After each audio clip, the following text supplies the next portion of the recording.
Cordial saludo, tutor y compañeros. Mi nombre es César Augusto Hernández, estudiante en Derecho, y dando continuidad a la presentación de mi compañera Camila Andrea Ramírez Maecha, les presentaré tres temas relacionados con los temas del conflicto armado en Colombia. El primero de ellos corresponde a la desaparición forzada sistemática en la desaparición forzada consiste en detener o llevarse a una persona, ocultar su paradero y negar información sobre su destino.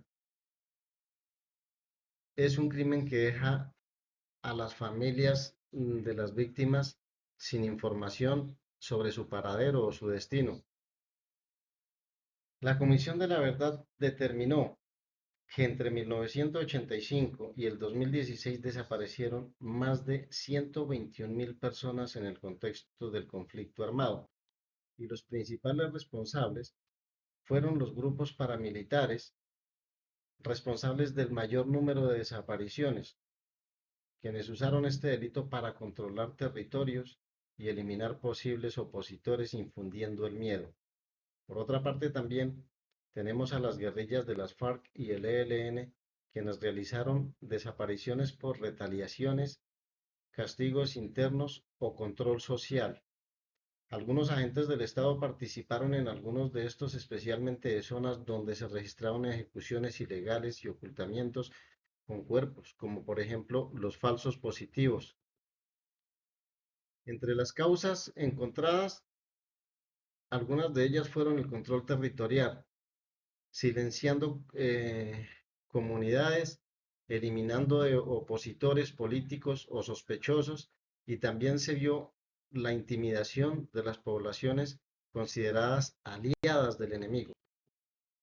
Los efectos que causó en la población fue que familias enteras dedicadas por décadas a la búsqueda de sus seres queridos, los cuales no han encontrado algunos, y hay comunidades marcadas por el miedo y la desconfianza y el silencio a la altura de hoy.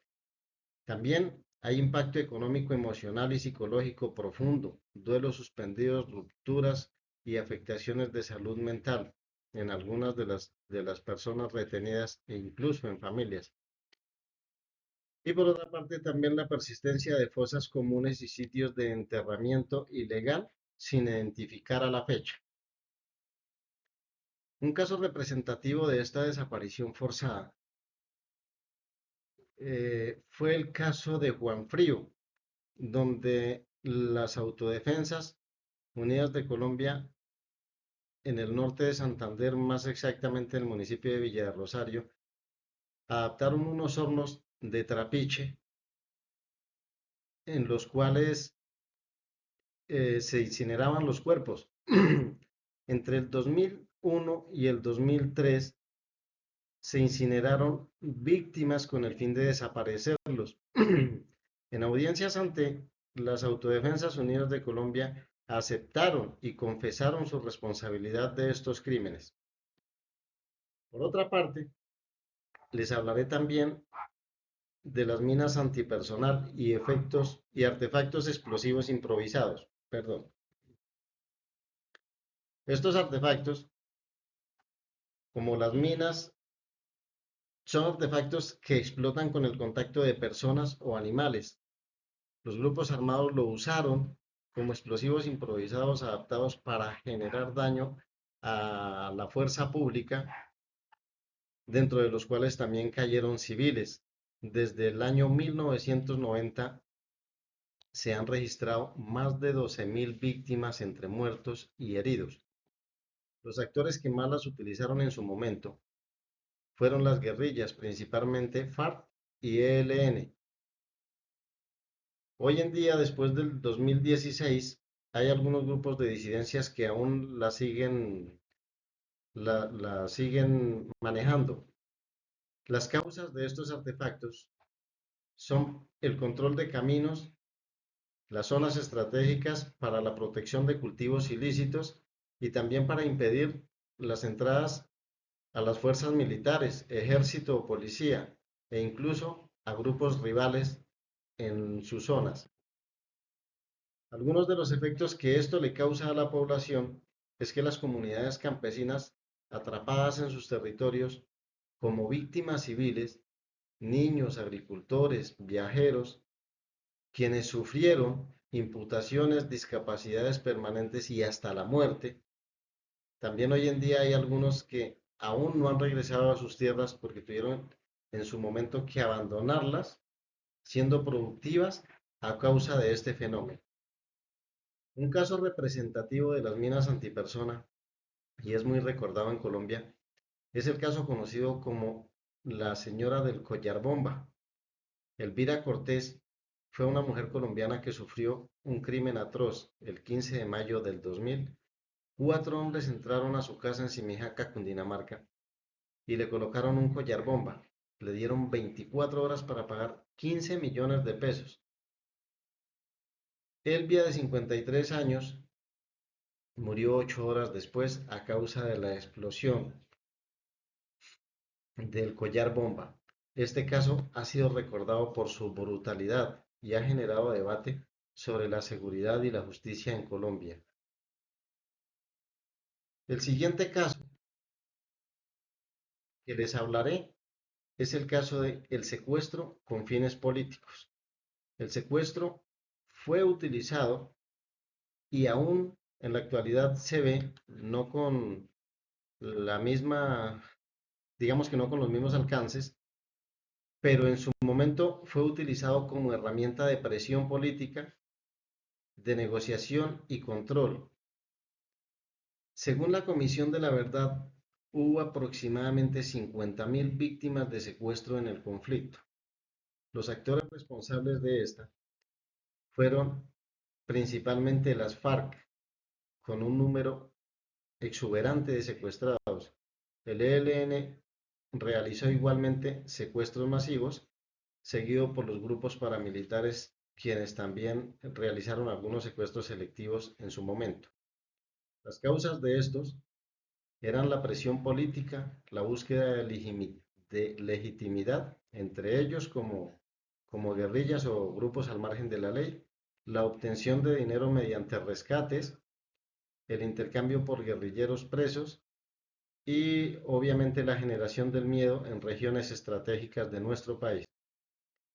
Los efectos en la población fue el trauma emocional profundo, la ruptura de economías familiares, el miedo colectivo, la desconfianza, la estigmatización de las comunidades, hasta la muerte en cautiverio de los propios presos, dejando secuelas permanentes. Un caso representativo, o más bien, dos casos representativos de este último, es el secuestro del kilómetro 18. Ocurrió el 17 de septiembre del año 2000, cuando guerrilleros del ELN secuestraron a 61 personas en restaurantes y haciendas en el Valle del Cauca.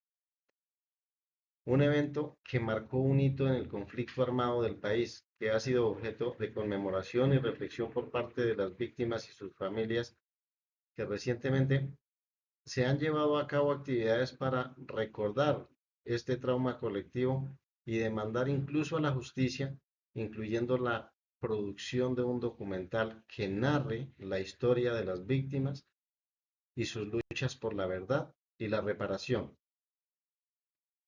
El otro caso que tenemos referente a este es el caso de la excandidata presidencial Ingrid Betancourt, excandidata presidencial 2002-2008, una figura pública retenida por las FARC y posteriormente rescatada junto a otros secuestrados mediante una operación militar conocida en su momento como la Operación Jaque el 2 de julio del 2008, cumpliendo en cautiverio 6 años y 4 meses.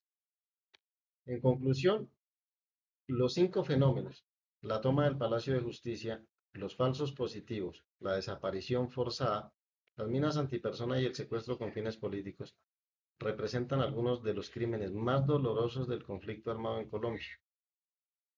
Todos causaron heridas profundas y duraderas en familias y territorios. La existencia de lugares como los hornos crematorios en Juanfrío y el Collar Bomba evidencia el extremo de la deshumanización del conflicto. la necesidad de las acciones de búsqueda, desminado, justicia y reparación, siendo urgente para evitar la repetición de estos hechos. Nosotros como estudiantes en Derecho lamentamos profundamente los hechos relacionados y desde nuestro conocimiento esperamos integrarnos como aportantes de herramientas jurídicas para la paz y la igualdad, ayudando a cerrar la brecha política, económica y social de este nuestro país llamado Colombia. Muchas gracias.